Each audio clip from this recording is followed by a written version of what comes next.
بہت خوبصورت تیار کیا تھا، زبردستی دعا بھی پڑھی انہوں نے۔ کیا مطلب ہے؟ نہیں، کافی اچھی دعا پڑھی تھی انہوں نے۔ ہاں پڑھی تو تھی لیکن دل سے نہیں۔ آپ کو کیسے پتا؟ بیٹی انہوں نے خود ہی کہا تھا کہ وہ رسم ادا کر رہے ہیں، اور اس سے زیادہ کیا۔ خیر یہ بتاؤ کہ میری بیٹی کی دعا اچھے سے پڑھی گئی یا نہیں؟ اچھی طرح پڑھی گئی بابا جان، فکر نہ کیجیے۔ ماشاءاللہ۔ میری کہاں ہے؟ ہمیں کیا پتا وہ کہاں ہے۔ زینب صاحبہ کے ساتھ باہر کچھ پینے کے لیے گئی ہیں بابا جان۔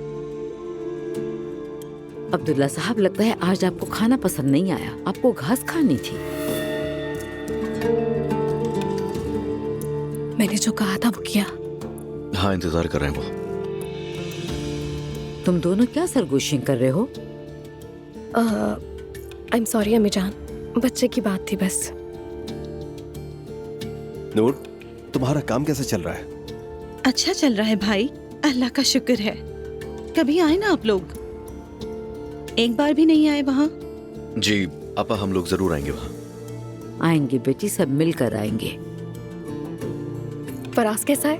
کام اچھا چل رہا ہے؟ فی الحال تو کام ٹھیک ہی چل رہا ہے۔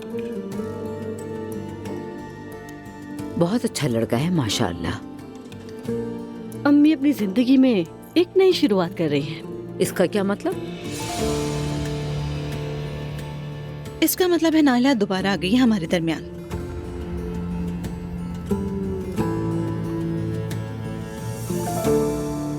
تو پھر عمر کے ساتھ صرف دوستی ہونا عجیب سا احساس ہوگا نا؟ یوں تو عجیب لگتا ہے، مگر سالوں کا عزت و احترام ہے۔ وہ مدد مانگ رہا تھا، اس نے مجھے بلایا تھا، انکار کیسے کر سکتی تھی؟ بات تو ٹھیک ہے۔ ویسے تم دونوں کو سلام ہے، واقعی ساری بات میچورٹی کی ہے۔